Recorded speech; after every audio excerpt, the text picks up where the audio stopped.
Hello friends, this is the fourth video tutorial in the regular expression tutorial series, and in this tutorial we are gonna learn about groups. Now suppose I want a particular string to be put in a group so that we can access that string by writing the group name later. Is called grouping of strings, or we can say grouping in regular expressions. Okay, so now I want this someone to be put in a group. So first I write a character class to match this someone. Okay, now this character class matches multiple characters. Okay, because I have put a plus here. Now this someone is followed by a 12, that is a digit. We write it like this, and then this is followed by a @ symbol. Okay, so this character class matches this string. Now I want this string to be put in a group, so I surround it with a parenthesis.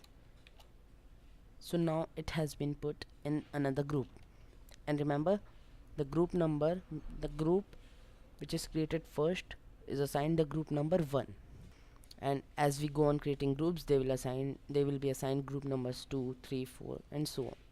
Okay, so this is group number 1. Now to access that group I write the dollar symbol and a 1. See, this someone is captured in a group, and that is group number 1. Now I want this 12 to also be captured in a group, so I surround that with a parenthesis. So now this 12 is put in a group. Okay, so this 12 is assigned the group number 2. Okay, remember group number 2 because this is the second group in our expression. So to access it we write dollar symbol and then 2. So this is group number 2, which is 12. Okay, so this is capturing groups. Now what are non-capturing groups? See, this group numbers is 1, but we don't want this group to be counted as a group, so we write here a question mark and a colon. This is a non-capturing group. Here the group will not be counted as a group.